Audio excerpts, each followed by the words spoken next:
What's going on, guys? Thanks for tuning in to another episode of the Red and Gold Standard Podcast.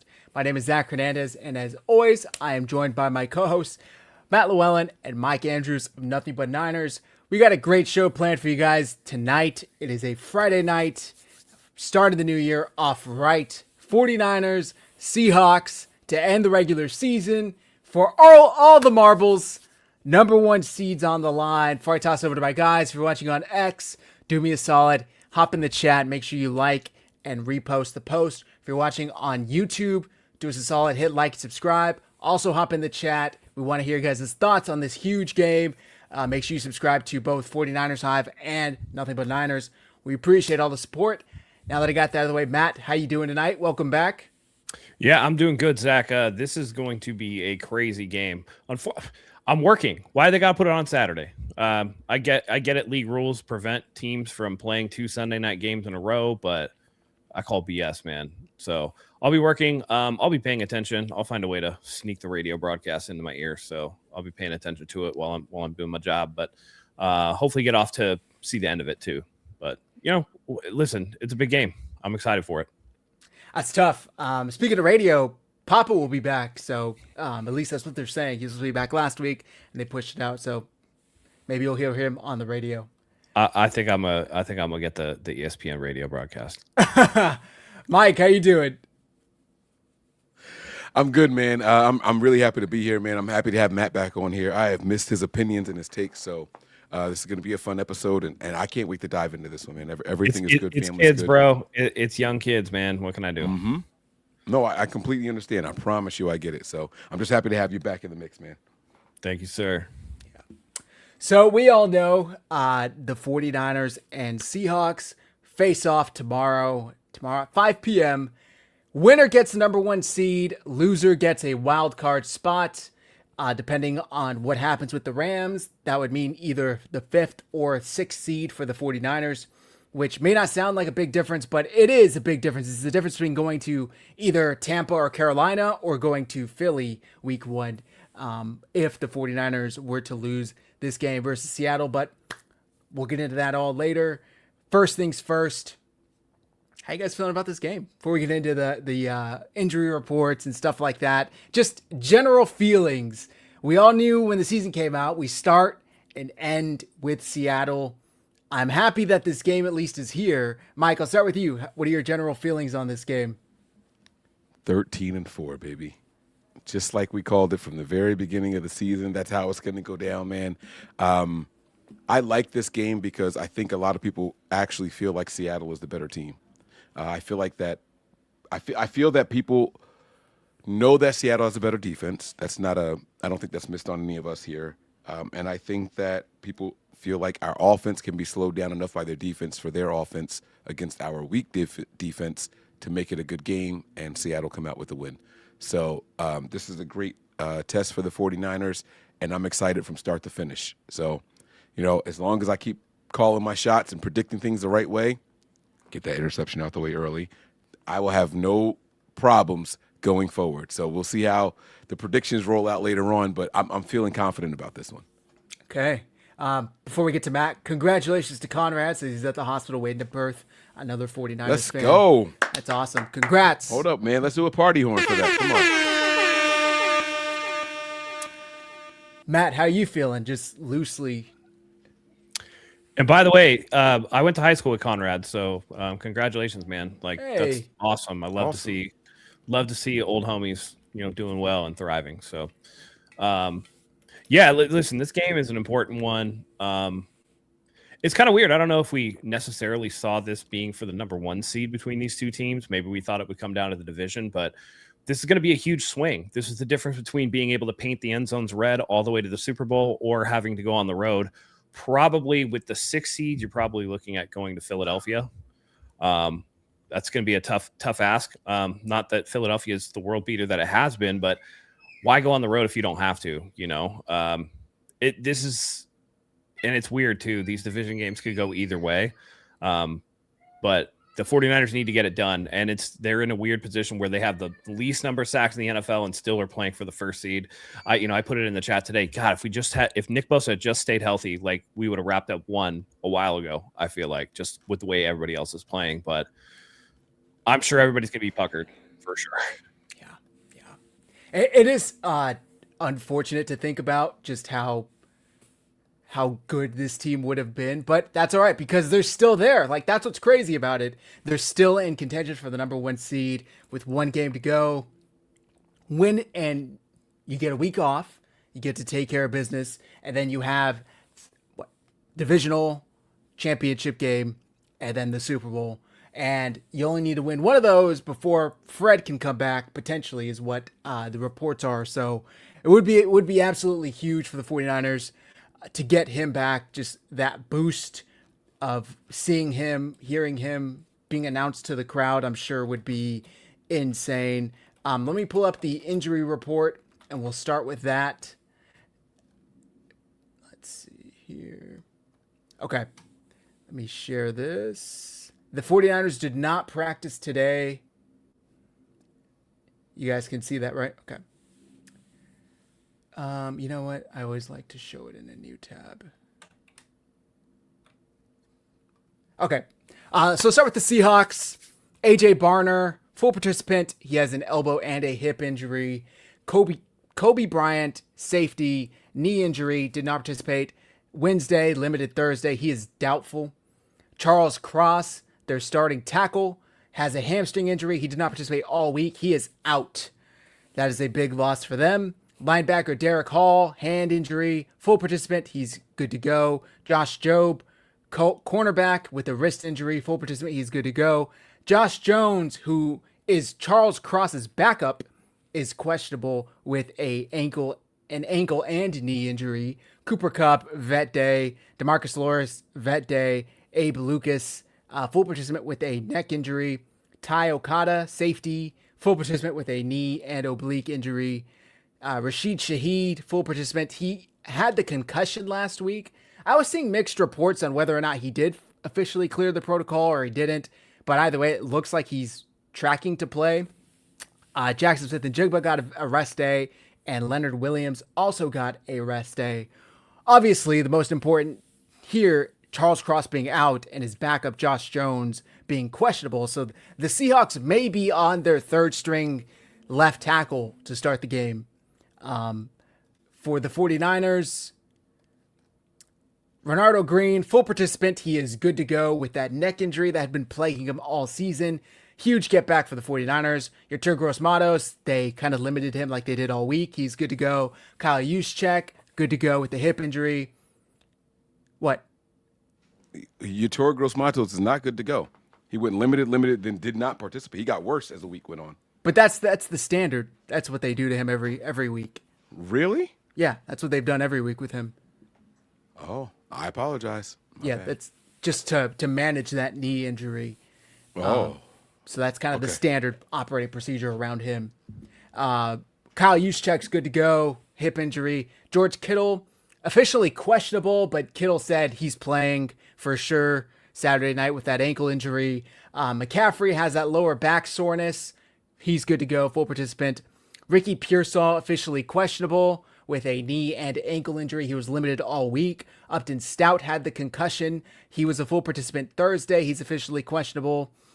Keon White has the groin injury. Did not participate Tuesday and Wednesday, but he did participate Thursday. He's officially questionable. And Trent Williams, we all know that hamstring that he pulled chasing the pick six on Sunday night. Did not participate all week, is questionable. Apparently, this is his first soft tissue injury in his career. So Kyle Shanahan was saying that he doesn't really know what to expect or how to feel about it going forward.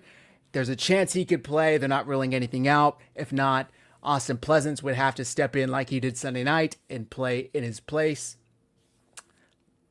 Thoughts on this, guys? Thoughts on the Seahawks injury report? Thoughts on the 49ers? Any? Obviously, Charles Cross is, like I said, out. That's the biggest name, in my opinion. Yeah, it's going to count for maybe half a sack for the 49ers' favor. It's about the same as what we've been dealing with, right? It'll be nice to get Renardo Green back. I think that's going to be a big pickup. But they have to get some pass rush, man. Like they just have to do something. The best way to make Sam Darnold turn into a pumpkin far prior to midnight is, getting some pressure on him and letting him make a bad decision. You also have to worry about the two-headed monster in the backfield for Seattle. And you just can't let them get going on the ground. They were middling offense. I mean, they struggled to pull out in front of Carolina last week. And I know Carolina's in the mix to make the playoffs, but let's be real. This is a team where the 49ers and Brock Purdy threw 3 first-half interceptions against them, and they were leading by a touchdown at half. So there's ample opportunity to make Sam Darnold uncomfortable. He has 20 turnovers this season. 20. That's horrific. I think in terms of like QBR, he's like 23rd or something like that, or like EPA or whatever. All those advanced metrics, he's not playing well. And the more he plays, the more pumpkin like he gets, and you hope that the bright lights of Saturday night kind of get to him. It kind of happened last year with Minnesota when they absolutely laid an egg against the Detroit Lions. So they have to put something together. You're facing a backup tackle. His backup is banged up. There's ample opportunity. Bryce Huff needs to do what the 49ers brought him in to do, which is rush the passer. It's just real thin there, and that's what concerns me the most. Yeah, I agree. And you mentioned Sam Darnold. He really does crumble under pressure, and the 49ers need to find a way to manufacture that pressure. Can they take advantage of Charles Cross and potentially Josh Jones both being out? There was a clip circulating Seahawks X this week where Mike McDonald was asked whether or not Josh Jones was going to play, and he said, if Josh Jones can play, he's going to play. Somebody cut off the if on Seahawks X, and it was like, Josh Jones can play, he's going to play. And it was like, oh, he's going to play. But that's not what he said. There was an if ahead. So he was trying to say if he can go, he's going to go. That's a huge loss. I mean, I can't imagine being without Trent and then losing Austin Pleasance. I'm knocking on wood here, but it's like, that's what that would be for the 49ers. Obviously to a lesser extent, because Charles Cross is no Trent Williams, but that's a huge loss for them. Kobe Bryant, I feel like he's always a pain in the 49ers ass and that secondary. So him not being there is a huge plus for the Niners. We'll see if Rashid Shaheed goes. I think I did see that he is tracking to play, but he did have that concussion last week, so maybe they'll be careful, limited with him and his snaps. Who knows? As for the 49ers, I really hope Keon White can go, because he, although hasn't really filled up the stat sheet, I thought he's been impactful in games, if anyone. Him and Gross Matos have helped the 49ers get somewhat of a pass rush, even though they haven't gotten home. And I also want to remind fans, last week they went up against probably the best offensive line they'll see all year in the Chicago Bears. Mike, what are your thoughts here? So there's a couple of things here. I thought Kobe Bryant was a target. I kind of want him to play. Every time I watch them, there's 2 players that suck when I watch them every time. Now, I don't watch them a lot, but one player is Sam Darnold. The other player is Kobe Bryant. I remember during the draft process, Niner fans going crazy over him, and I'm like, you guys only want him because you can remember his name. I swore that was the only reason why anybody liked him. I was never really wowed by him. And then when we played against him, I'm like, this guy is food. Like, we can take his lunch. And every time I watched him, I felt like that's what I saw. That does not mean that the other 14, 15 games of the season he was not good. So you have to forgive me for my ignorance there. The other player that I wanted to I want to ask about something that you said, Zach. You said this is Trent Williams' first soft tissue injury. That's what of his Kyle career. was saying, yeah. Is a contusion a soft tissue injury? Isn't a bruise a soft tissue injury? No? I mean, technically speaking, I think they're talking more to like an injury to a muscle. As opposed to like a strain or like a tendon type of thing? Is that what you mean? Yeah. Because he's had calf strains, he's had shoulder strains, like so that, not breaks. He's had strains before, so that's why I'm wondering what that means. And that's this is No, I'm confused by it too, because as far as I Oh, know, okay. Trent Williams has had soft tissue injuries, but I think this is the first time he's had a hamstring injury specifically. That's what I Oh, was okay. working off. So I don't know. And honestly, Kyle is so bad with reporting player injuries He that he he's gets like that on real purpose, though. confused sometimes. Well, yeah, he's either confused or he's obfuscating, but he's not always clear with what exactly is going on, and sometimes he Okay. purposefully or mistakenly misrepresents what's going on with players. So So he probably said something along the lines of this is his first time having this type of soft tissue injury, meaning this type, like the hamstring in particular. Maybe that's what he meant. Okay, all right. Because I was just like, I don't recall it. Like Trent has missed games, and it wasn't for broken bones, it wasn't for concussions. Like, what's left? So that's why I was wondering, like, what exactly that meant. All right, that's cool. he's definitely had the Um, ankle. I know that he's had ankle injuries before. Yes, he has. And so when I look at our injury report in particular, I think that the name that I want on if you look at this whole list and of all the people that are questionable, you got Kittle, Pearsall, Stout, White, and Williams. If I had to pick one that I feel like the Niners absolutely need to have out there for the full game, this is going to sound terrible. It's Keon White. It's Keon White for me. If I had to just pick one of them, I feel like we've done pretty good without Stout. I get it. He's a full participant. He's going to be out there, right? I feel like we have filled the role of Ricky Pearsall in his absence. I feel like we've done admirably without George Kittle. I feel like last week, Pleasance even played pretty good without Trent Williams, right?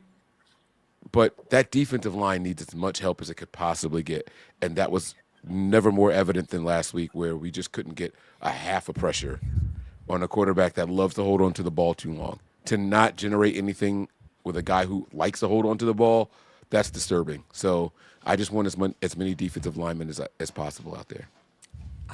I don't know. I don't know if it's that disturbing.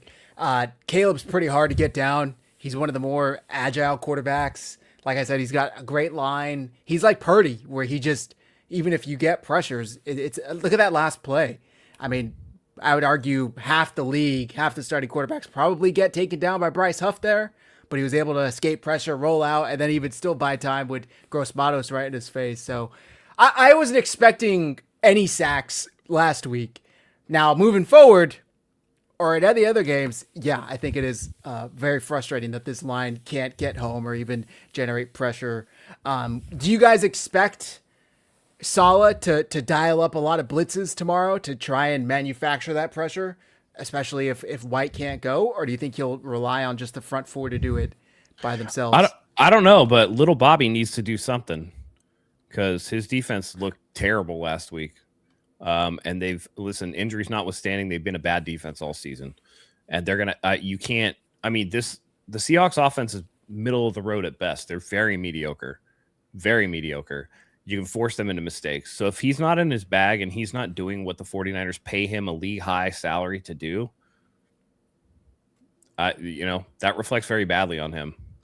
I think last week was a pretty good indication based off that performance that he's not going to get a head coaching offer. And I'm sure they'll dress it up of like, he's going to say like, yeah, I interviewed, but like, it just wasn't the right time for me. I don't think anybody's going to offer him this season based off of what he's done and the body of work. The 49ers offense pretty much has carried the team along with special teams all season. So, Saleh's got a lot of work to do, and the Seahawks can be had. So he needs to get deep in his bag. And I know Grant asked him a question about, Deommodore Lenoir traveling with Jackson Smith and Jigba and all that stuff. And the way that Saleh answered it made me think that they might try that for a little while. But, he's got to do something. Defenses look like trash all year. Deommodore Lenoir has looked super average.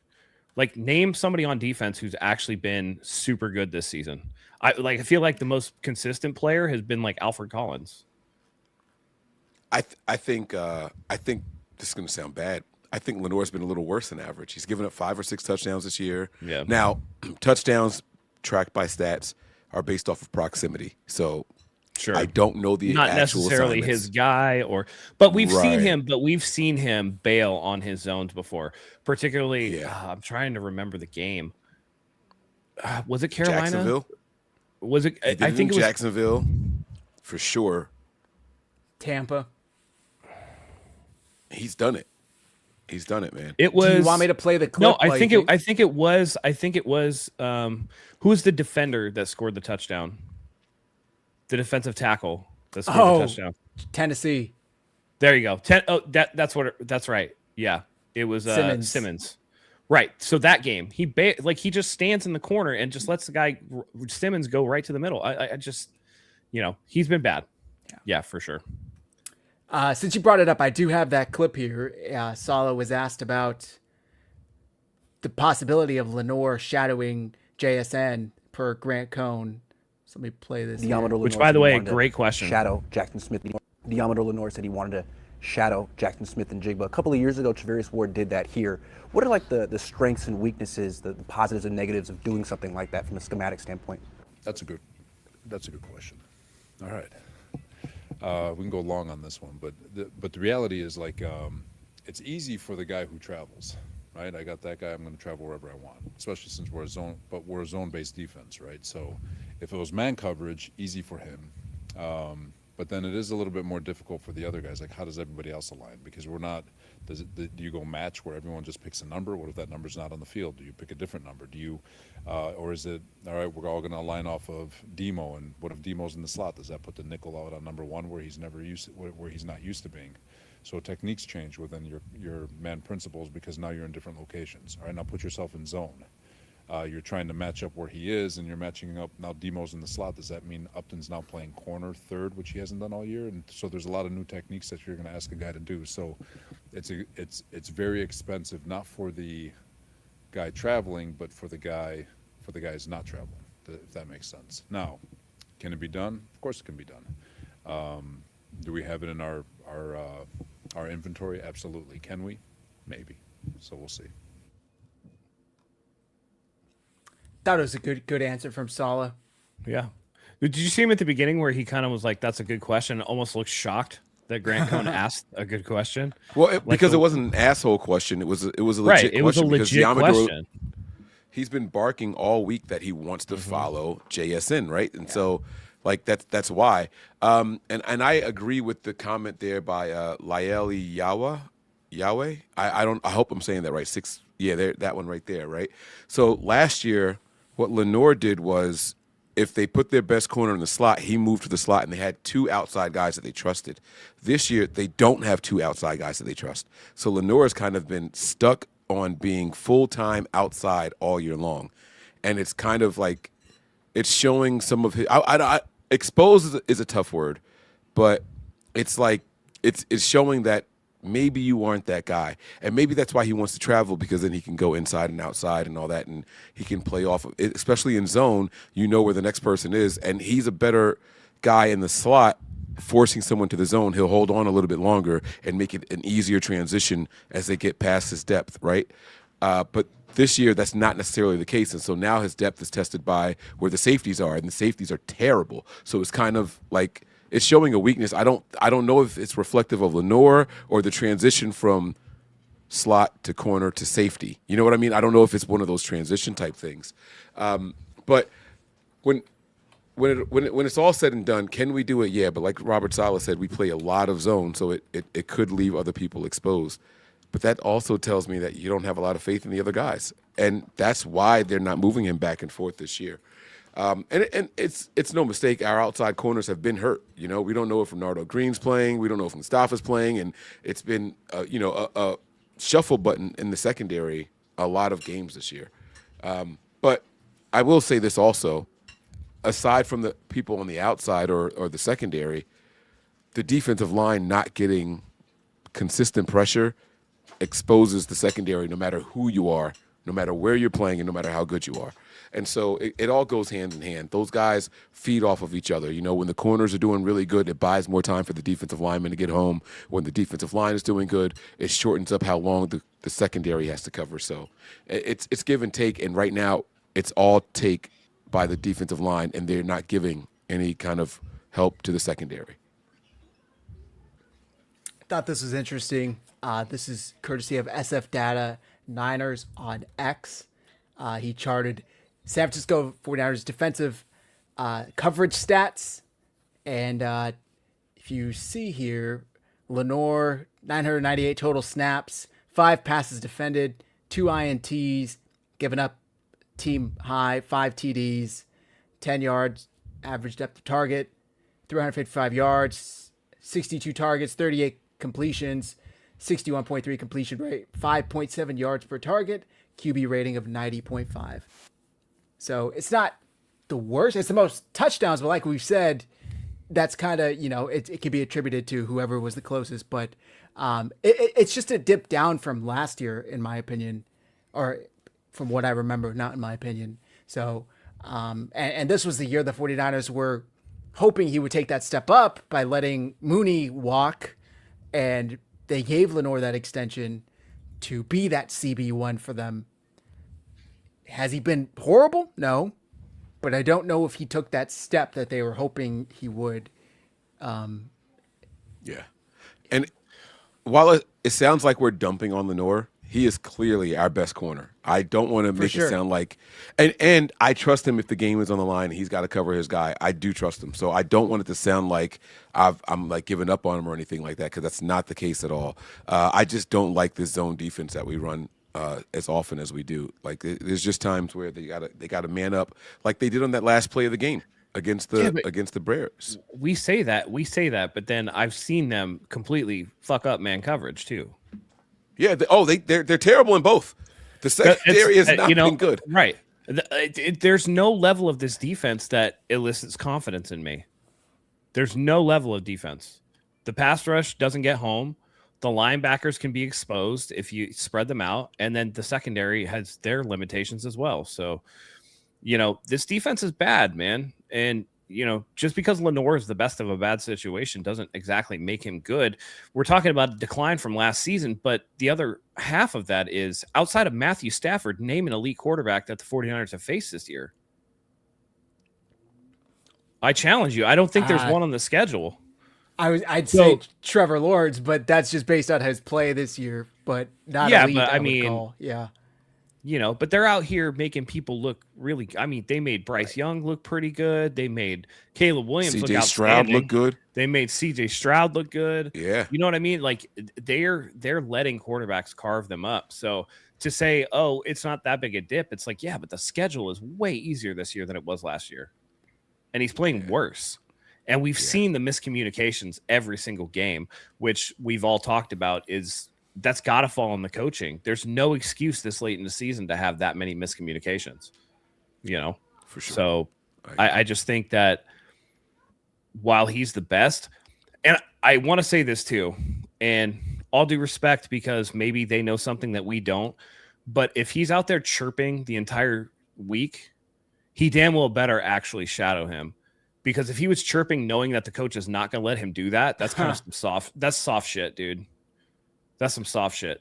If you're sitting there like, I could lock you up, I'm gonna lock you up, let me follow you, and then the coach isn't gonna let you do it, and he's not gonna let you do that, then you got to keep your mouth shut, dude. Otherwise, you're yelling into the wind. It's not gonna happen. They're not gonna let him shadow. I know it's not gonna happen. That's why I'm saying, like, I'm leaving the door open just in case. Because as Salah was answering that question, he kind of had like the little smirk on his face, like, who knows, maybe whatever, and it's like, maybe we'll do that for a little bit. Who's to say, right? But maybe like third downs, key passing situations, they'll have him shadow, but I don't think it would be permanent. Which I'm pretty sure, I'd have to see the stats, but I think the Seahawks are one of the worst teams in the NFL on 3rd and 5 or longer. Correct. Like their conversion percentage is atrocious. Yeah. Matt, you talked about Sam Darnold and how he's kind of regressed back to the mean after a really hot start. I have this tweet here. In the last 8 games, 9 touchdowns, 9 interceptions, 220 yards per game, 29th out of 33 PFF grade, 23rd in adjusted EPA per play. And then I think, let's see the correction, he's actually 32nd out of 33 in PFF grade. So it's a lot more average, definitely. 1-to-1 TD to INT ratio. It's not great compared to him leading the MVP talks the first half of the season. It's the defense and it's the skill position players.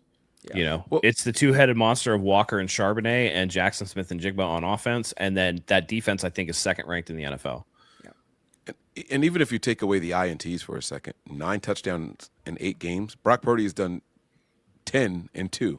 You know, so it's like, dude, like what exactly are we talking about here? Like he's not that good. Sam Darnold is definitely beatable. He's going to give your defense ops. The problem is that we drop 90% of the opportunities that we get. They hit them right in the chest and they drop them, you know? I can't tell you how many batted passes I've seen go up in the air, and I'm like, please, someone come down with it. And because of the zone, no one's anywhere near it. You know what I'm saying? It's like they're just not in place to make a play on the ball, and it drives me absolutely crazy. But they're going to continue to run that until I don't know when. I don't know when they're going to stop. So, but Darnold definitely – he will give you opportunities, and that's how I'm judging this 49ers team as a whole, right? Like, if we can go out there and get a defensive stop, I think our chances of winning improve by 50% at least, right? So if we can go out there and just get one turnover on defense, we've got a way better chance of winning a game. This is one of those games because Darnold is going to be that guy. He's going to give you an op. You got to take advantage of it. Yeah. There was a stat, a post, I was trying to find it, but I don't think I can, of like EPA on missed plays, basically, like dropped interceptions and stuff like that. And the 49ers had like negative 27 point something EPA in dropped interceptions by their defense because they've had so many that just went right through their arms and they couldn't get their arms underneath. It's frustrating. So there are going to be opportunities in this game the 49ers need to come home with not only interceptions, but fumbles. I'm pretty sure he leads the league in fumbles. So he's turning over the ball a ton. I rewatched that game week 1. We all know it ended with the Sam Darnold fumble, thanks to Nick Bosa pushing the tackle into him. But also, I think it was JSN earlier in the game, they got a punch out on, and the 49ers were able to recover. They got 2 turnovers to negate Purdy's 2 interceptions. And let's just remember, Purdy played half that game with a shoulder and turf toe.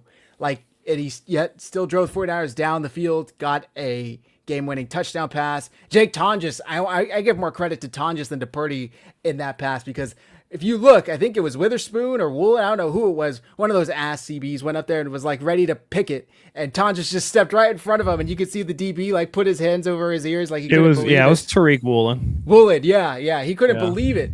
After he just gave up a huge pass to Ricky Pearsall down the sidelines to get them in position. But also I want to remind you guys, that was the last time we saw Jake Moody in a 49ers uniform because he missed like a 27-yard field goal, doinked it. He missed, that's how bad this game was. We got all the way up to like inside the 10, got stuffed on 3rd and goal. Kyle Shanahan decides to kick it with like 35 seconds left in the half. Moody doinks it. Seahawks get the ball, go 60 yards, and then make a field goal, like a 6-point swing just like that. And then later in the game, he had a kick blocked. So it was just insane. 6 points on special teams. Yep. The 49ers are in a much better spot special teams wise. Seahawks are actually pretty on par when it comes to special teams. Shaheed has been a revelation for them returning kicks. So I think that's going to be an interesting matchup. The battle of the special teams, who is going to make the mistake or who's going to make the play. I think that this is really what it comes down to. Also, Matt, you talked about the Seahawks on 3rd and 5 or more. I want to say they are like something at like 30%. I just had it up, but I think I closed it out by mistake. Around 30% converting, whereas the 49ers are one of the highest, I think the best when it comes to 3rd down conversions. Now, the Seahawks defense is the best when it comes to stopping 3rd down conversions. So it's strength against strength. Usually, good offense beats good defense because there's only so much you could do defensively. Ricky Pearsall is questionable. We saw that. I think we all expect him to play. He finished last week's game. He's dealing with that same injury. How much do you think this passing game, how much success do you guys think this passing game can have against that Seattle defense if you get George Kittle, Ricky Pearsall McCaffrey. I mean, we all know all the names. What are you guys expecting out of Brock Purdy? Do you expect this heater to continue, Matt? The problem comes down to the weather, in my opinion. Yeah, you're going to have some of these guys back, but, and a lot of people are talking about the rain. I don't think it's going to rain that hard. The issue to me is that the winds are supposed to be a little bit higher. And to me, that's a worse sign for a quarterback with a not as strong arm. If it's light rain, you can dry the ball. You can still run your passing game. He might not have those deep shots down the field, but he's still going to be able to get the ball out. The problem comes with the wind, where he's throwing a lot of layered throws, what we like to say. That's code for like pillow passes. You know what I mean? It really is what that's code for. He's not going to be able to fire the ball in there like the way that he wants to. And that makes things difficult for him. And so that's where you kind of hope that, they have a game plan for the weather and can work around it, because that's going to be the biggest kind of inhibition for the offense. They can scheme the offense up. And I feel like Kyle Shanahan does pretty well against McDonald and his defense. So I think that, all things considered, the 49ers were moving. The 49ers were, moving the ball. Again, Zach, you touched on the Moody misses. You talk about the fact that Brock Purdy was injured from the second quarter on and had a couple turnovers after he was injured. But initially, they were getting the ball down the field. So we'll see. But the weather's going to play a factor for sure. Yeah, and weather currently shows it's supposed to start raining roughly around 6. There's a 40% chance for the rest of the night, pretty much. Mike, I have this chart here, and I wanted to get your thoughts on the passing game as well. But this is just a comparison of each quarterback this season. Obviously, Purdy's got a smaller sample size since he missed 8 games with that turf toe. But pretty much all the positive stats, all the stats you want to lead in, Purdy has. Darnold has the edge on depth of target by about 0.3 yards and a slightly lower TD to INT ratio. He's got slightly higher bad throw percentage, higher pressure to sack ratio, and a higher percentage of his yards came after the catch. Mike, what do you expect from this passing game?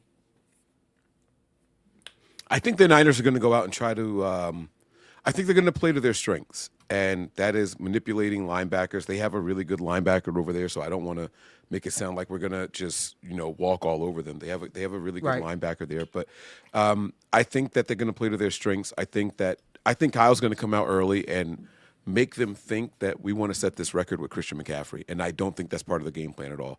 I think that on the first couple of drives, Christian McCaffrey could have 3 or 4 targets, and they're going to be like, oh, okay, they want him to get this record. Just to make the linebackers step up a little bit more, if they're just out of place just a little bit. This entire offense is based off of manipulating linebackers. It's not about the corners necessarily. It's linebackers and safeties. That's what the quarterback does with his eyes. After last week's game, we just saw play after play where they show Brock Purdy, and if you watch JT O'Sullivan, you watch Dan Orlovsky, any of these guys, they're talking about, look at the stripe in Brock Purdy's helmet. Look at the stripe. He's looking this way, but the play is over that way. And what he's doing is he's looking one way to make the linebackers either hesitate or step a little bit, or the safety step forward because they think it's going to go that way, and he throws somewhere else. And I don't know if you're going to have that same type of success against this defense. I think this defense is going to trust their cues, and they're going to play the way that they're supposed to. But I do think Kyle can have some success. Matt, you said that Kyle generally has good success against McDonald. Isn't McDonald the same coordinator that Purdy threw the 5 interceptions against for Baltimore? Yeah, but wasn't that? Oh, yeah, but that's come on. All 5 of those weren't because of the scheme. A lot of those were luck. The one to Hamilton in the end zone absolutely was a schematic thing, and Brock Purdy didn't see him. But you're talking about passes that were getting batted at the line or bouncing off of receivers. That's not schematic. That's fair. Bad luck. No, that's fair. That's fair. Yeah. Good call there. Good call. So I think that the Niners, I think what we have to do when we go into here is just stay true to who we are. Play into our strengths and not theirs. Don't try to manipulate the defense. This is what we do well, and we dare you to beat us. Right, it's almost like how the Seahawks defense used to be with the Legion of Boom. Right, we're going to run our defensive scheme. We don't care what personnel you run out in. We're going to come out in this formation, and we're going to come out with our base guys, and we dare you to outperform our guys, our 11 versus your 11. The Niners really have to do that. They have to dig deep in this game.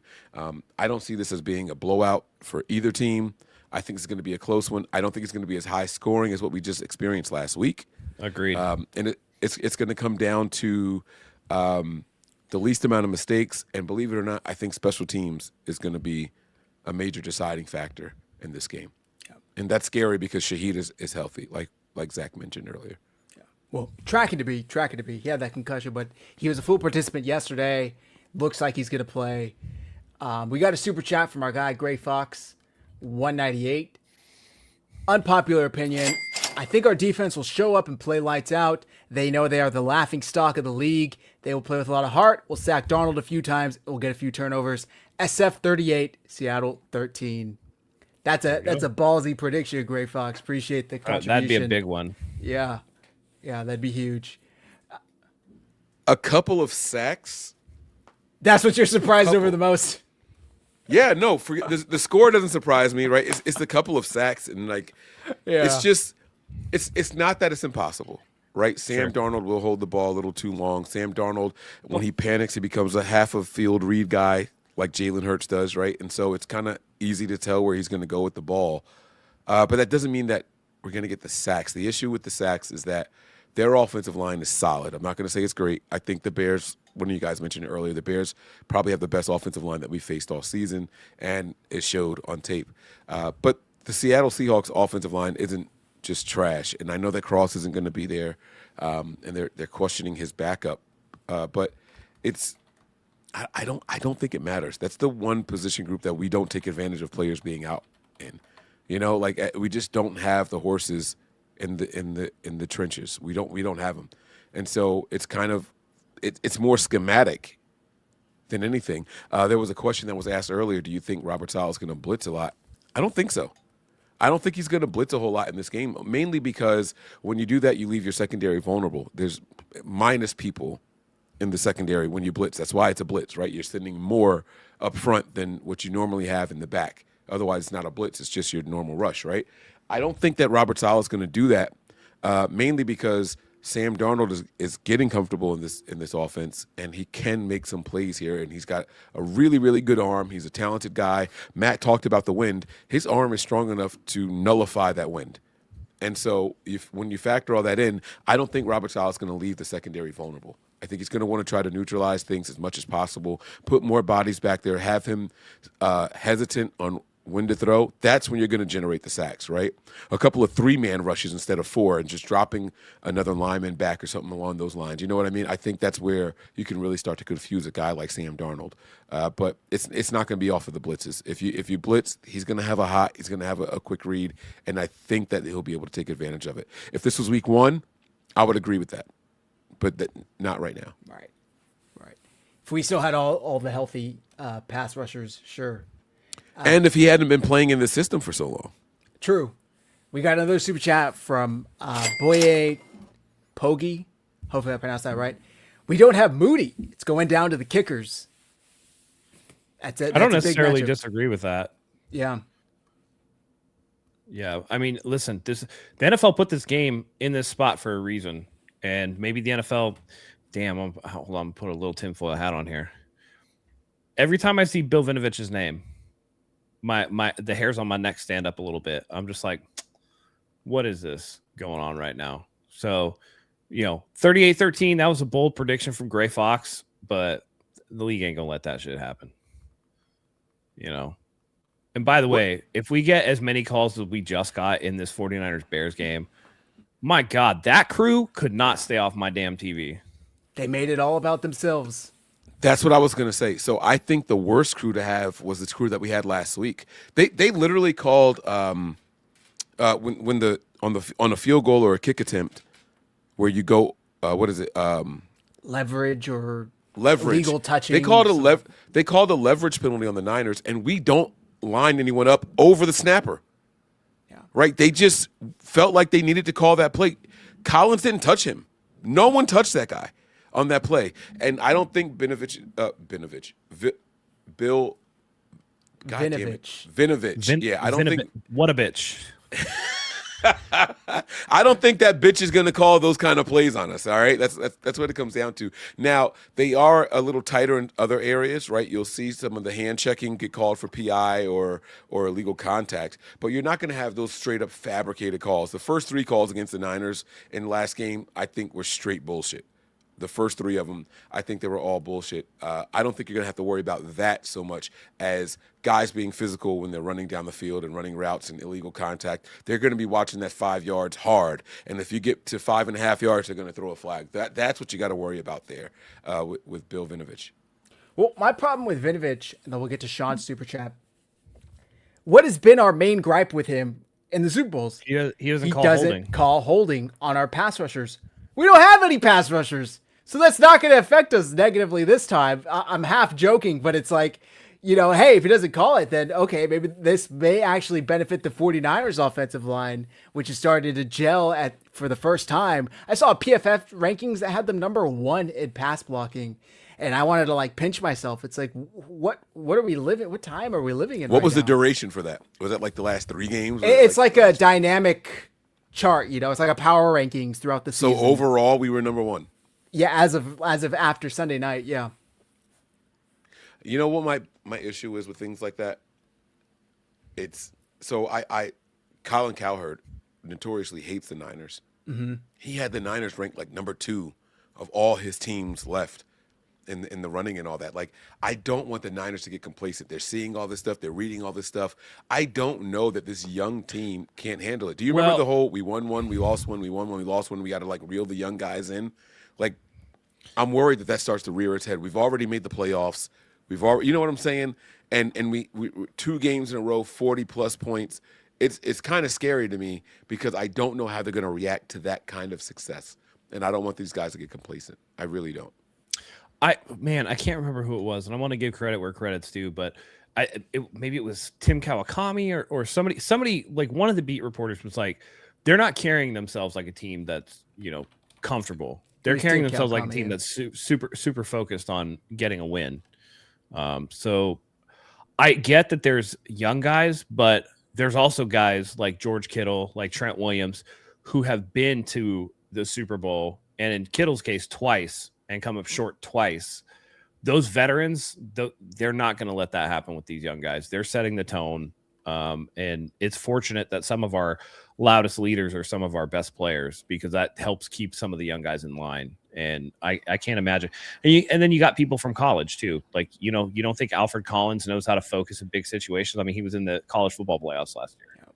So there is that perspective. Maybe some of these guys from smaller schools, they don't know what the bright lights are all about. But like you're talking about, Collins is an SEC school, college football playoff, all that good stuff. You talk about the leaders of this team. Brock Purdy, I'm sure, was pissed off about that Super Bowl loss. I know he wants to get back there so that he could justify his place in the pantheon of 49ers quarterbacks. I mean, Brock Purdy with a Super Bowl win instantly becomes the 3rd best quarterback in franchise history, behind Steve Young and Joe Montana.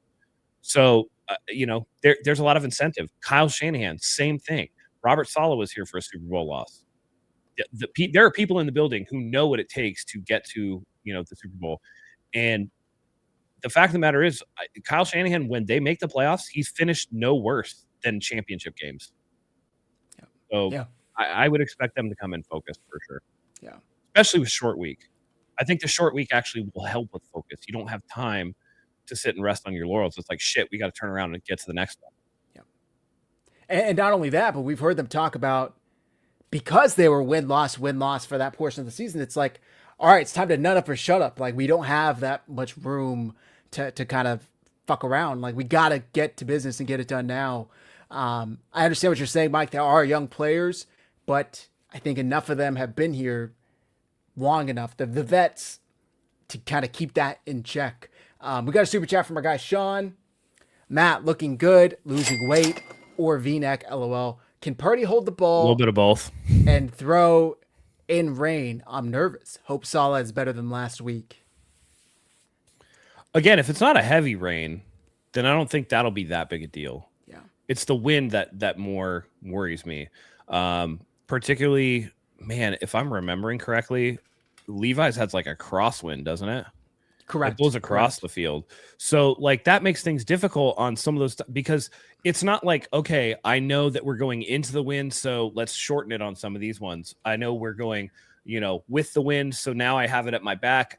Now I can uncork a deep one and it might actually get more carry that way. It's crosswind, so you got to be careful of how the ball's flying out of your hands, especially when you're doing some of those layered throws. Is it going to push it 3 to 5 yards a little further than you want it to, or is it going to make the ball delay a little bit? Maybe maybe we see in certain direction that the ball's behind the receiver a lot. That's where that comes in, especially with somebody like Purdy who doesn't have the arm strength to cut through the wind. Darnold has the arm strength to cut through the wind.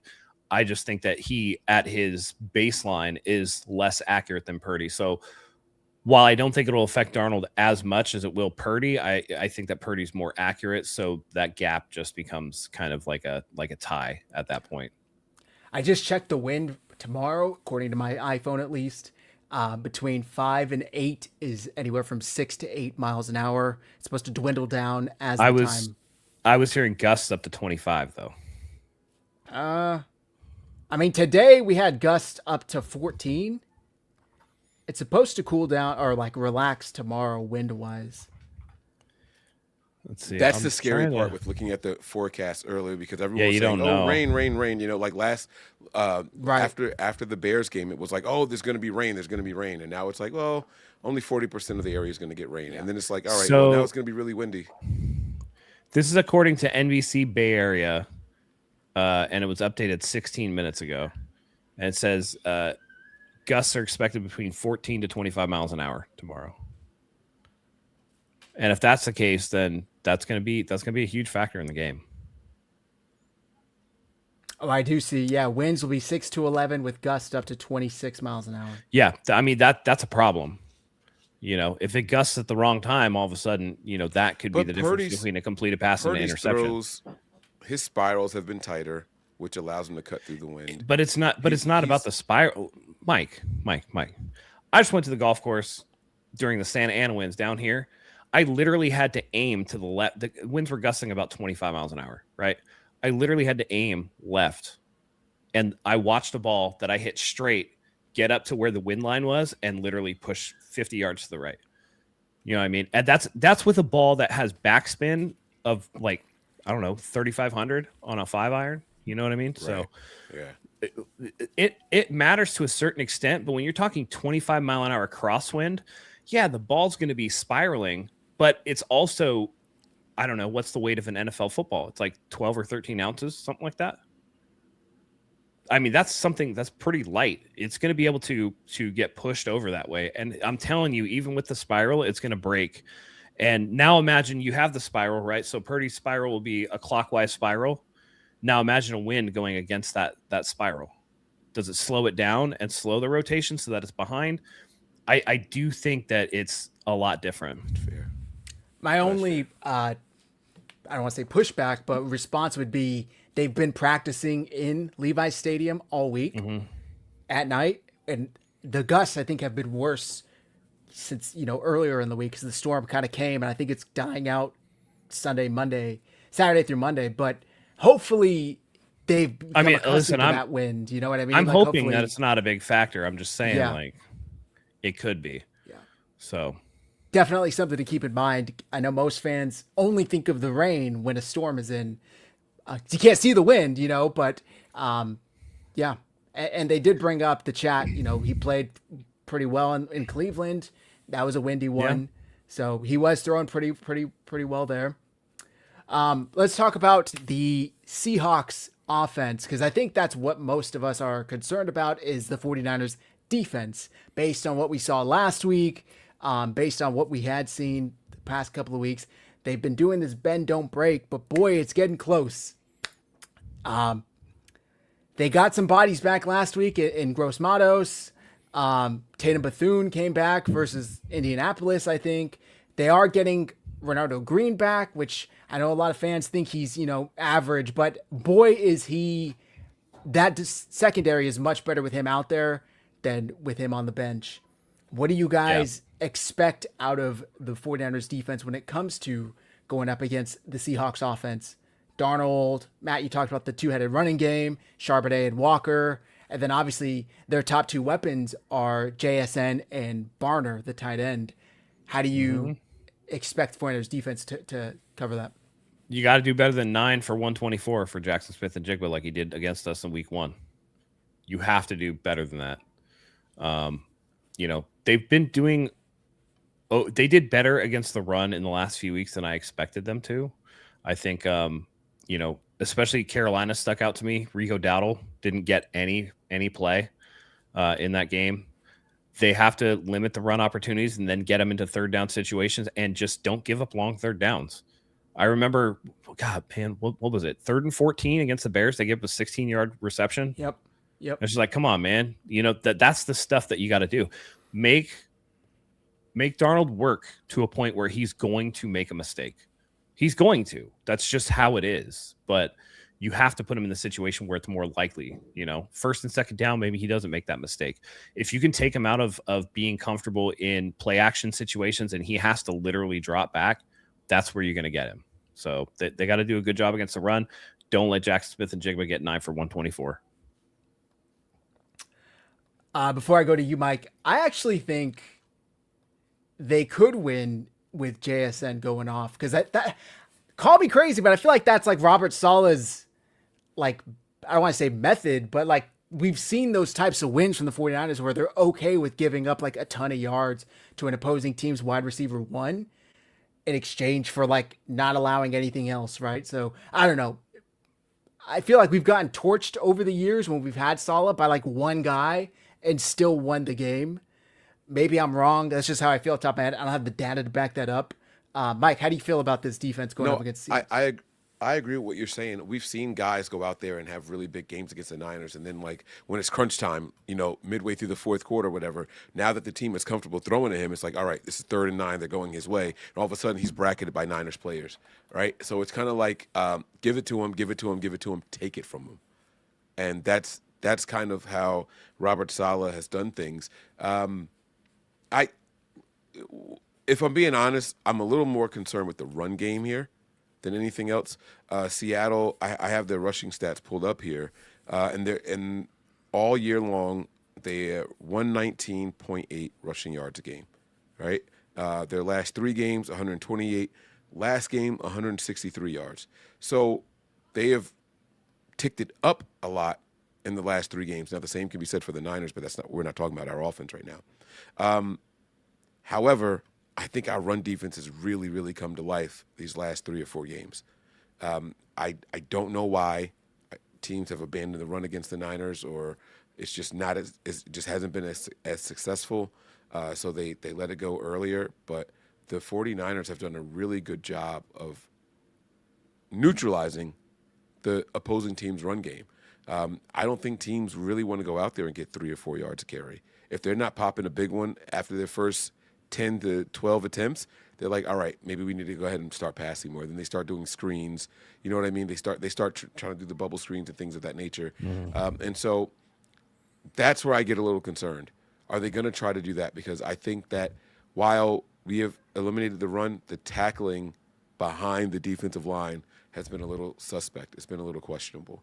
And if I'm Seattle, that's what I'm looking to take advantage of against this 49ers defense. Yeah, it is interesting how, we all thought, Matt, you've been saying for a couple of weeks, looking forward to that Chicago game, Ben Johnson and the Bears were going to run all over the 49ers. They didn't really do that. They passed all over them, but for some reason, these teams aren't like going. We faced Jonathan Taylor 2 weeks ago, and they didn't really run all over the 49ers either. The Panthers, with that 2-headed running game with Dowdle and Hubbard, didn't really run all over the 49ers. I'd love to see the splits, because Carolina was trailing the entire game. Indianapolis was trailing the entire game. Chicago was back and forth, right? How does that look if the 49ers aren't in the lead? I feel like the 49ers haven't been behind a whole lot in their games. Some of their losses have been, last second, in the fourth quarter comebacks or whatever.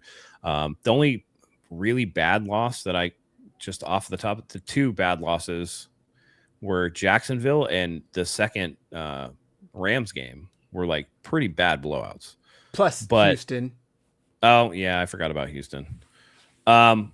But, okay, so those 3 games notwithstanding, I feel like the 49ers have either been in the mix or held second half leads. I love to see the splits between the first half and the second half because I'm willing to bet that most teams abandon the run after the first half because the 49ers go into halftime with the lead. Yeah. We got a super chat from our guy, Sean. Second one.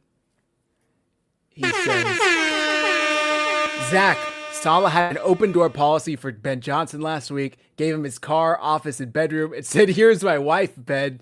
Even that explosive. Damn. Yeah, I mean, anything Saleh did up until, he had the first 2 drives that were 3 and out, and then the last drive, he got a stop as time expired, basically at the doorstep, down to the 2-yard line. If Lenore doesn't stay home and make that tackle on that hook and ladder, I have no idea what happens. They probably win that game. So I guess you tip his hat that he got a stop at the end and 2 stops for the 49ers to come back and take the lead, tie it, and then take the lead to start. But other than that, he was getting cooked. And that's kind of my next question for you, gentlemen. It's not Ben Johnson the 49ers are going up against. It's Clint Kubiak. And it's actually the battle of the Kubiaks because the 49ers have Clay Kubiak. And let me make sure I have my Kubiaks right. Yeah. Seahawks have Clint. The 49ers have Clay.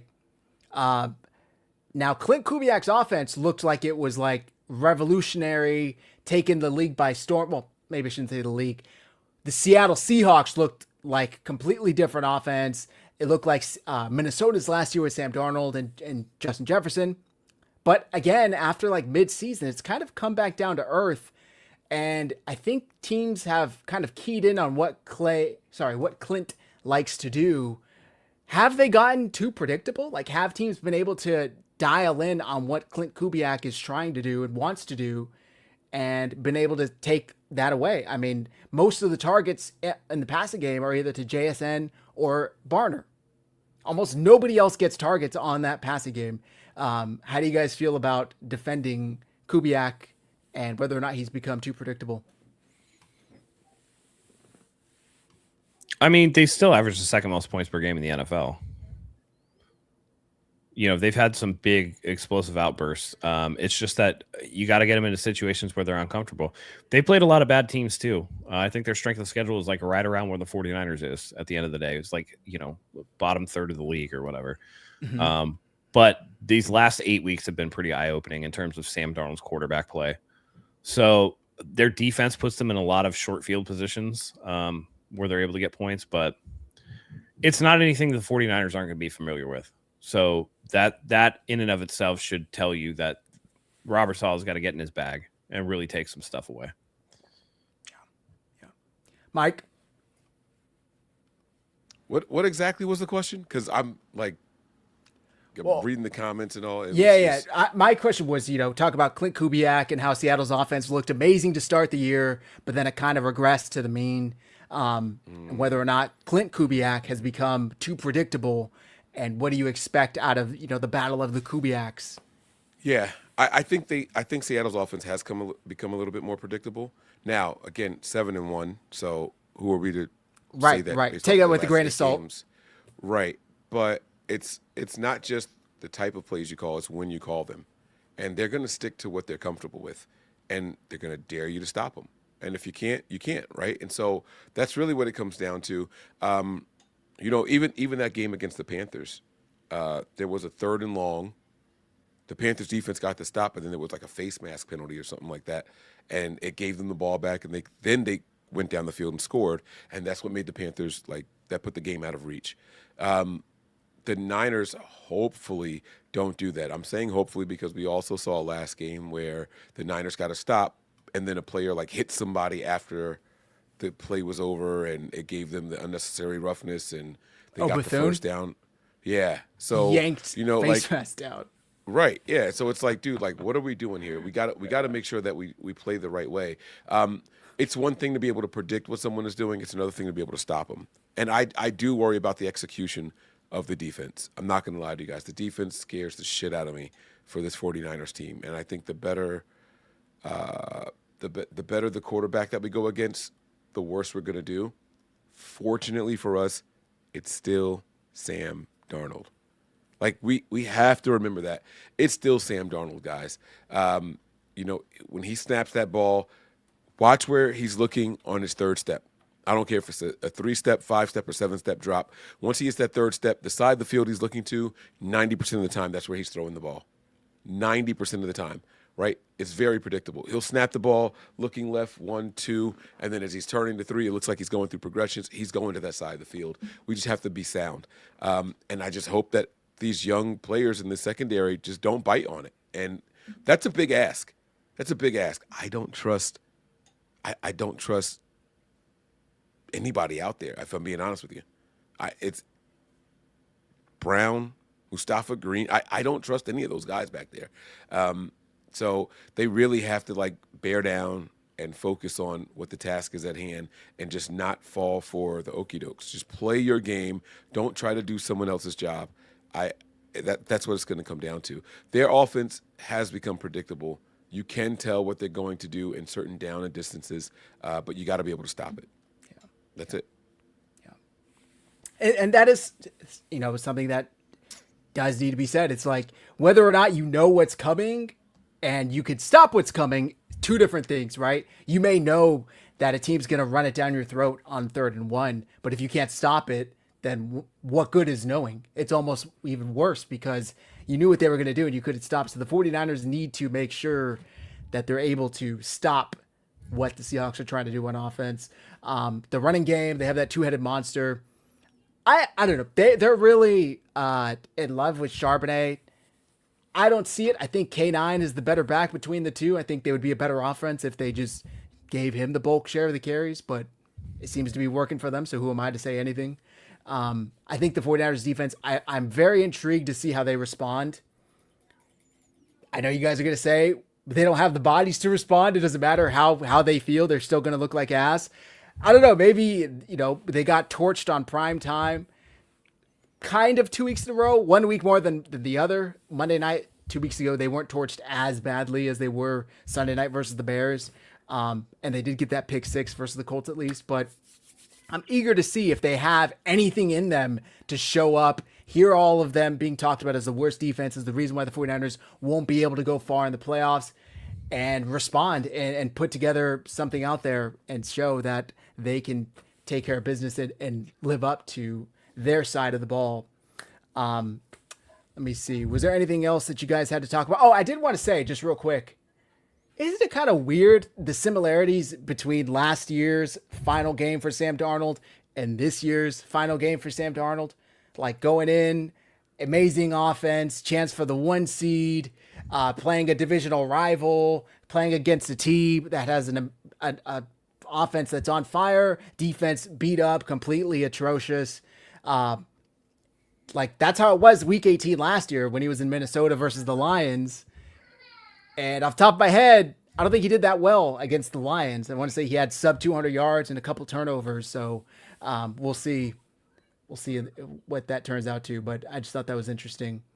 That's a really good point, right? Sam Darnold is cool when there's no pressure on him at all.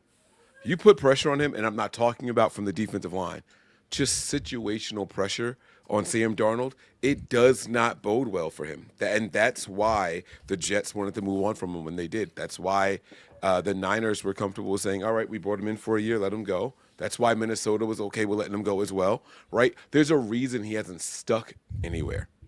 There's a reason for it.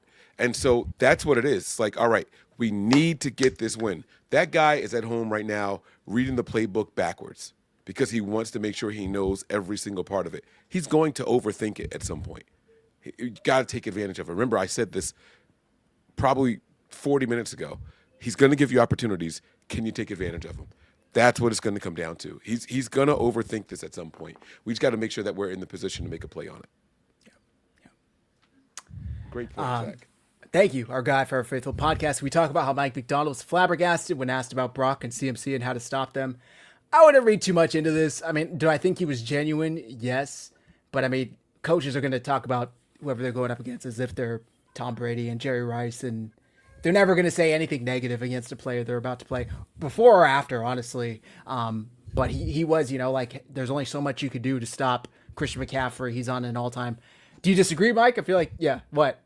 Yeah, get the fuck out of here. Listen, heading into the Super Bowl, We heard the same exact shit from Steve Spagnuolo. He was like, "Oh man, this team is so tough," and they whooped our ass. Like I don't want to hear that shit anymore. Every time an opposing defensive coordinator, or you know what I'm saying, every time they come out and start praising the Niners players, they're just making us get comfortable. Oh yeah, see, they know, and they come out and it's a completely different game. That's posturing. That is public posturing. That's all that is. I'm not buying it. Don't believe that for a second, guys. This guy is ready. This is the game that he's been waiting for. If you don't think that they knew that this game was going to be important when the season started, you're absolutely wrong. They knew how weak our schedule was, right? We talked about, at the worst, this team is going to be a double-digit win team. We knew that just based off of our opponents. We didn't care about the injuries. We didn't care about who was here, who wasn't here, or any of that. We're going to accidentally win at least 10 games. We all said that. So if we knew that as Niner fans, imagine what the people who are paid millions of dollars to know who their opponents are, what their opponents do well, and all that. Imagine what they know. They are very clear with what the job is and what it's going to be down the stretch. He's been waiting for this since week one. You guys got me week one, barely, but you got me week one. Watch what I got for you now in week 18 when everything is on the line. They want to show, just like McVay wanted to the second time we faced the Rams. They're ready. They're going to be ready. Also, just want to add, this is why they brought him here, right? Like, this is why, if you guys remember, Jed York hired Kyle Shanahan after watching what Shanahan did to the Seahawks in the playoffs when he was with the Falcons. And Jed York said, I want that. We haven't been able to beat Seattle in the past, 5-6 years. I want that. So then they got Kyle Shanahan in here, struggled for a bit, but then ever since they've had Brock Purdy pretty much. I think Brock Purdy's 6-1, I want to say, roughly, versus Seattle. And then who's the – I'm blanking on the Seahawks owners. Seahawks owners see – is it the Allens still? Sees what Mike McDonald did to 49ers and Brock Purdy on Christmas Day when he was with Ravens. He said, I want that. This could not have been the more perfect opportunity for Mike McDonald to prove to the Seahawks ownership, you got the right guy. I'm here to prove to you, for all the marbles, for the division, for the number one seed, I can take care of the 49ers on the road. It doesn't matter. So we'll see if he can do it. We'll see. But okay, was there anything else you guys wanted to talk about? I think it's going to be a great game either way. I really do think it's going to be a great game. I think this is a better team than the Rams, minus the quarterback. We saw the one score prediction so far that was highlighted, 38-13, I believe is what it was. Do you guys think that this is a blowout for either team? No. No, Matt's shaking his head. Nope. No. Okay. Not at all. Okay, I got you. Could be a close game. Yeah. I think this is going to be close. I hope this isn't one of those games that comes down to whoever has the ball last, because I don't think that's going to bode well for the Niners either. Just not in this scenario here. Not in this scenario. Would be nice, though. Would be nice to have a nice, easy win, get to bed early. You say that, but Dinero Pinheiro, not a bad thing to have. It's not the Jake Moody 49ers anymore, hopefully, knock on wood. Yeah. Okay. By the way, I saw a comment in here. I'd lost it. Talking about how Christian McCaffrey looked gassed against the Bears. Well, he only had 250 total yards and 2 touchdowns. He probably was a little gassed. He's completely. At what point in that game did McCaffrey look gassed? Right. Help me. No, I'm being serious. Did you guys see the same thing? I didn't know. I mean, I saw him taking that massage gun to his back, but that didn't look gassed. It looked like he was dealing with back pain. Yeah. Maybe I don't know what gas looks like. I mean, it was reported from preseason that he looked like he didn't have a burst and all that kind of shit. So who knows, right? And by the way, only one carry over 30 yards this year. So maybe there was something to it, right? Maybe those guys are going to start pounding their chest later on. See, I told you guys he had lost a step, right? But I mean, this guy is out there. They pound their chest already. Anyway. They would brush that under the rug and find something else to pound their chest about, even if it wasn't the case or whatever. Yeah, he's already over 2,000 all-purpose yards. I don't know what the fuck else people expect from this guy. He carried the team when there was literally no one else out there, bro. It was him and Mac fucking Jones, and they played so well with him and no one else but Mac Jones. It was get rid of Purdy. Let's get rid of Purdy. I was one of those people. Hey, maybe we could trade Purdy for a first or second, right? Like, let's do it. Like, that was me, stupid ass Mike, right? I have no problem saying that, but we got to be real with what we're seeing and how we're analyzing these players. Christian McCaffrey is not a player that's gassed. You know what I did see him doing a lot in that game, though? I need a play. Give me one play. Give me one play to catch my breath. That was it. Normally, he's waving them off. No, I don't want to come out. He was saying, give me the one play. So if that's what you mean by gassed, I'll give you that. I think I saw him do that like 3 or 4 times that whole game. So maybe I'll give you that one. All right, let's start wrapping up here. By the way, he's up to 3.9 yards per carry. It's good because he was 3-3 a couple weeks ago. 3-3 for a long time. Yeah, he was 2.6 at one point in the season. Like it's a big difference in what he was doing, man. So I mean, listen, if you told me before the season, going into the last game of the season, CMC would have 1,179 rushing yards and 10 rushing touchdowns, you'd be like, oh yeah, that's like a good season for him.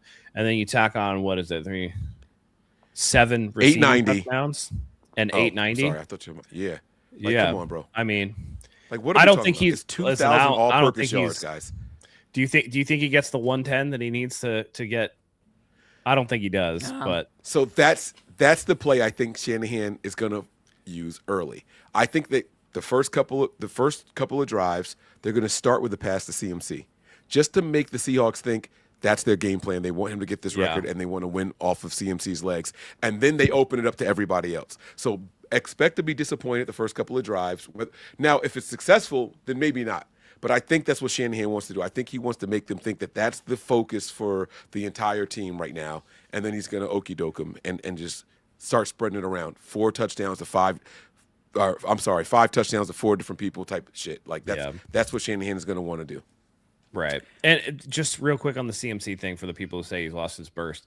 They just talked about it in the Bears game, that he leads the NFL in broken tackles. He has like 100+ broken tackles this season. That tells me that's not CMC losing burst. He's not getting blocking, because he's clearly trying to have to get through a lot more defenders than the typical player, because that's 10 tackles a game or whatever. Like, that's insane, dude. He's rarely stopped in the backfield. And there were a handful of runs Sunday night against Chicago where he should have been stopped for a loss. He was able to fight forward for at least a couple of yards, if not more. It's really impressive what he's able to do at this stage of his career, the amount of carries he's had, the workload he's had this year. You just got to tip your cap and respect it. There was something I was going to say about CMC, but I totally forgot. Just how much the running game has improved over the past month. I mean, as a whole, the offensive line, I talked about in the past game, but run blocking as well, it's really improved. And you're seeing that with both running backs, McCaffrey and Brian Robinson. We'll see what that will look like tomorrow night versus Seattle, because this is probably the best running defense they're going up against. Although I was told Indianapolis had a great running defense as well, and the 49ers running game really took off that night. So we shall see. All right, let's get into these offensive and defensive player of the game predictions. Mike, I'll start with you. Offensive player of the game. This is a tough one. I've been going back and forth on this, so if you guys ask me this in 10 minutes, I'll probably have a different answer. Right now, I'm going to go with Jake Tungus. I believe Kittle will be out there. I think he's going to be used as an extension. I'm not certain on how Trent Williams will fare, whether he'll dress or not. And even if he does, how much are they really going to lay on him, right? So I think they're going to use George as an inline blocker more. And so I'm going to go with tight end 2. We officially have one now. Let's make some noise for that, right? Drop a bomb on it. I'm going to go with Jake Tongue. Just give me 7 targets, 6 receptions, 89 yards, and 2 touchdowns. Yeah. There you go, baby. Jake Tongus. Hero from week 1 returns to seal the deal in week 18. Matt, who do you got? Listen, I respect Jake Tongus, but let's be real. It's going to be the George Kittle show. Seattle struggles against tight ends, and George Kittle's the best in the business. He was chomping at the bit to kind of, come back for this game. They announced it super early that he was going to play. So I would expect him to go off in this game. And, with the weather potentially being a factor, he becomes that much more important for them. Stat line? I'm going to say 7 catches, 110 yards, and 2 touchdowns.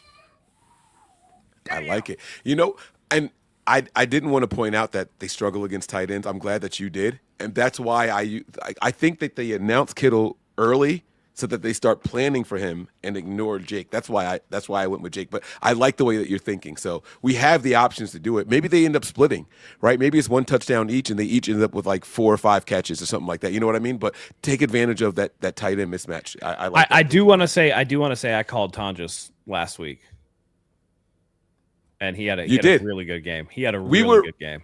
We were so spot on with our predictions. Yeah. I don't know how many of you guys caught that, but I said get the interception early. I didn't think it was going to be a pick six, but I said turn it over early, turn it to a Jimmy Garoppolo type game. Like, we were spot on, Matt.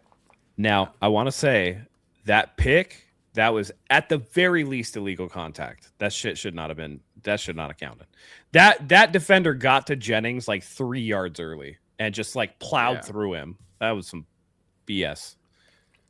So Agreed. Okay, for me, I'm going with Ricky. I think it could be Kittle as well, but I'm going with Ricky Pearsall. He was cooking him week 1, and he was cooking the league before he got hurt. I think he's going to be healthy enough to play, cook him again. I'm going to say Ricky, 7 catches on 9 targets for 115 yards, and I think he gets his first score of the year. Kenny, he is questionable, but he played all game. He practiced. He was limited. I can't imagine he doesn't play. He doesn't have a score all year? I don't think he's gotten into the end zone, no. I mean, he missed like half the season.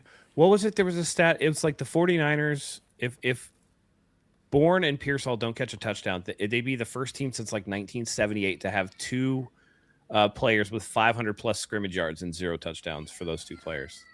Just CMC is just eating touchdowns from everybody. That's what's happening. And Jennings has 9. And Purdy too, who's just like running in a bunch. True. Let's go. I like it. Let's go. By the way, if Jennings gets 1 more touchdown, he'll be the first 49ers wide receiver to have 10 touchdowns in the season since Terrell Owens in like 2003 or something like that. He's at 9 right now. He'll also get a contract boost. So we'll see if he gets that incentive with 1 touchdown pass or more tomorrow night. All right. Did you guys see Kyle admitting what their argument was about? Like, just he finally admitted it. They were like, "Did you see the question?" It was like, "Now that things are cool between you and Llewellyn, like, you mind telling us what the?" And he was like, "He's a competitive guy that wanted the ball more, and I was pissed off that he wanted the ball more in that situation. Like, it was, so it was pretty cool to see. And now that you understand what Llewellyn held out for was all these incentives, like, dude, target me. Like, they can't fuck with me. Give me the ball." Now, I will say he probably has the most drops of anybody on the team also. But, I mean, when you're the leading guy getting targets, that's bound to be how it is. So, I think there's 7 interceptions when targeting Juwan Jennings, which is tied for the most for a receiver. Who was first? Mike, were you first for offense? Who do you got for defensive? All right, defensive here. I'm going to go with Bethune. I just feel like he has to keep this defense in line right now. I'm very happy that he's back out there in the lineup. Part of me wanted to say Winters, but I'm going to go with Bethune. I think the communication is going to be key here in this entire game, and they have to know the tendencies of Sam Darnold. That's it, and it starts with that Mike linebacker. Like, he's going to have to call it out and keep everybody in line. He's going to have to tap in and dig deep to channel his inner Fred Warner. I hate to, say play like this guy, but this is a guy in his second year, a 7th round pick. Asking him to emulate Fred Warner is a lot. I get it, but as far as communication goes, he is capable. When they talked to Robert Saleh early in the year, they mentioned that right away, like what separates him from all the other guys, and they said straight up communication. They didn't hesitate. They were like, the communication is what it is. So I'm going to go with Bethune. Give me 8 solo tackles, 5 assists, and 2 PBUs for Bethune. Okay. 8, 5, and 2. Matt? Listen, I think Alfred Collins is going to play a big, big role in this game. You got to stop the run. The best way to get Darnold uncomfortable is to flush him out of the pocket. I think that Collins can do that with some interior pushback. and I'm going to expect him to, lay the wood out there to the running back. So I know a lot of it won't necessarily show up in the stat sheet, but I think that he gets a strip sack and that he gets a pass deflected in this game. There you go. There you go. I picked him last week. He didn't show up. I'm picking him again this week. Bryce Huff. I think he takes advantage of that backup tackle. I think he gets a sack and a forced fumble from Sam Slippery Hands Darnold. But I do want to add, Diamador Lenore, you better show the fuck up. You cannot talk all that shit all week, all season, and then go out there and have a quiet game. Like, you need to have some PBUs. You need to have an interception. You need to, keep JSN in check. Whatever you got to do, you can't talk all that shit and then not back it up. Like, I can't support that as a fan. And I love Lenore. Like, I think he's like the embodiment of a 49er, right? The way he carries himself. But if you're going to go out there and talk all that shit, you got to go out there and back it up. So I'm picking Bryce Huff with the caveat that Demo needs to step it up. Final score predictions.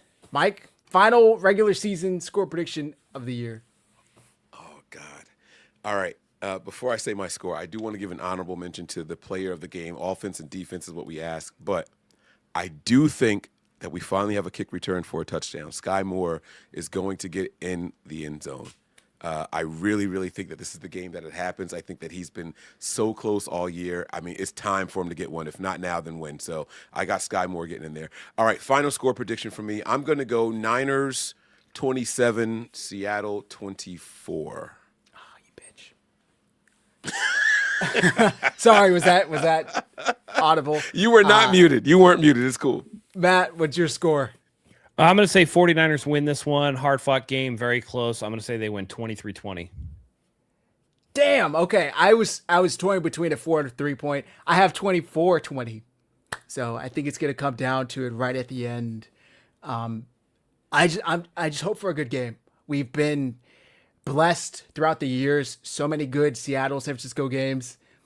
The last one that was important, the 49ers, we all know how that ended in 2019 in Seattle. So hopefully we can get another one here in San Clara. While you were out, by the way, and we were talking, and I said I didn't want to jump ahead, and as everybody can see, I'm wearing the Christian McCaffrey rivalry jersey. But I told Mike, this is the ultimate karma test for a new uniform, is this game, right? We all love the 94 white throwbacks because, one, they wore them during the Super Bowl year, but then also the goal line stop by Dre Greenlaw, right?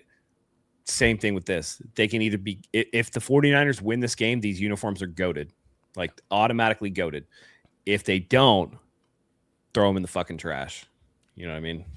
Well, they're only worn once anyway, so they better. I mean, they're gonna have to wear them again. They're gonna have to wear them again next year. Yeah. What? Yeah, they're gonna have to wear them again next year. I thought they were only a one-time thing. No, it's the Nike rivalry deal. Nike rivalry. The Nike teams, they're introducing new uniforms next year, but these stick around.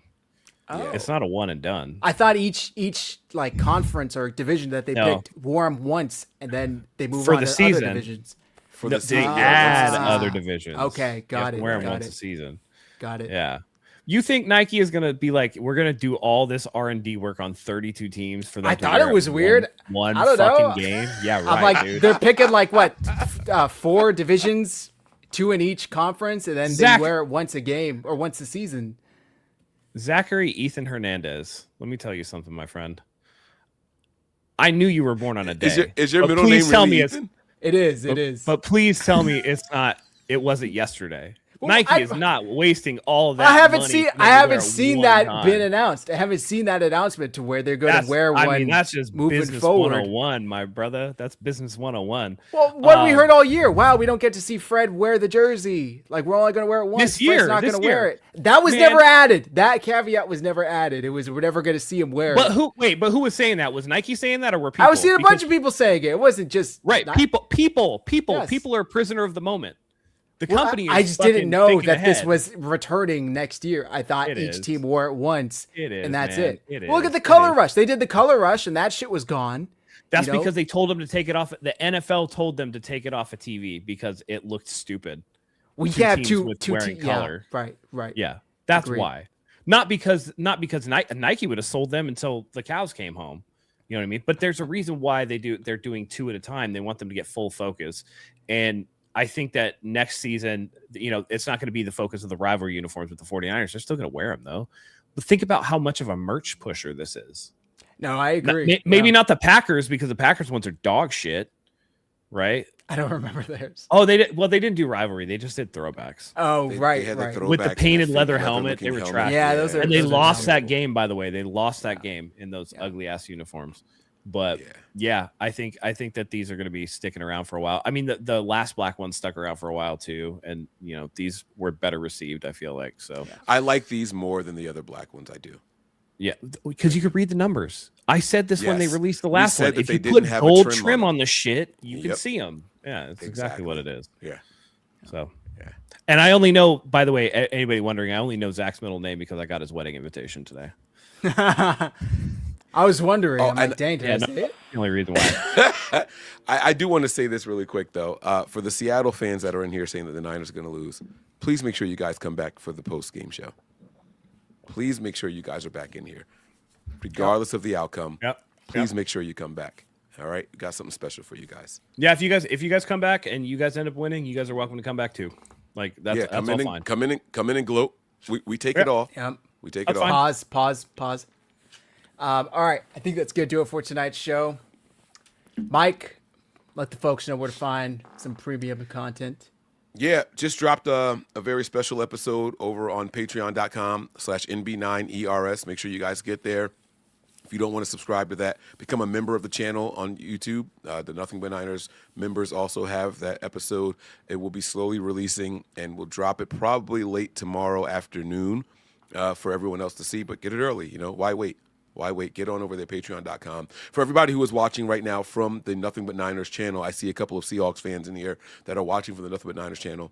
Check out my guys over here also, 49ers Hive. It's right there below Matt, 49ers Hive on YouTube. So come over here. Show these guys some love. I'm not going to ask you guys to subscribe. You guys obviously aren't 49er fans, but make sure you spread the love around. Just click, give them the view also. It helps. It goes a long way. And do us a favor and hit that like. We're going to be respectful. We're not going to sit out here and call you guys out. Not yet, anyway. I haven't had enough to drink. But we also are showing a lot of respect to everybody. Give us a like. It helps the algorithms and all that stuff. So we appreciate you all. Yep. Damn right. Last regular season game of the year. Yeah. Can't believe we're here, guys. Yeah. Matt, do us the honors. Well, listen, I wouldn't be me if I couldn't gloat. So let me put this comment up here. NFC West and AFC West this year, and then the next 3 years we do not wear them again. Hold on, sir. Gotta sir. prove him wrong. I love when Matt Hold gets on, on sir. this soapbox. Hold on, Let's go, sir. Matt. Let's go, Matt. Hold Come on. on, baby.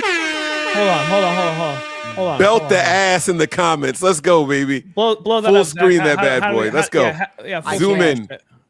You got to Pinch do it it. on your end. How do I do this? You do it. Control Pinch. and zoom. Oh, okay. Where's the little thingy? Where's the zoom? I don't even know. It's like on, scroll get it. up. Control and scroll up. Okay. There you go. Now zoom down to it. Okay. There you go. Come on. Read the highlighted section. After this season, Oh, the my Threads bad. will I'm be in shutting the it. team's uniform rotation for 3 years alongside existing alternate looks. All right. So, anyway, I didn't know that. I didn't care to learn it, but I didn't know it, so. I just want to say to everybody here, thank you as always for joining us, guys. We couldn't do this without you. And I really enjoyed that. So I hope I enjoyed tomorrow's outcome just as much as that. But thank you guys seriously for joining us. For Matt, for Zach, for Mike, for myself. We couldn't do this without you. Let's put boot to ass. Let's put belt to ass. Let's put foot to ass. Whatever. Seattle's gonna go home sore. Yeah. Pause. Zach. I don't know about fist to ass, but it's going to be a great game either way. I'm looking forward to it. This is for all the marbles. This is super important. It doesn't get any bigger than this. And it's prime time. Everybody enjoy the game. I mean, they're giving us Buck and Aikman, so it's big time. Enjoy the game, guys. Just remember, at the end of the day, this is what it's all about. So thank you guys as always for joining us. And until next time, go Niners.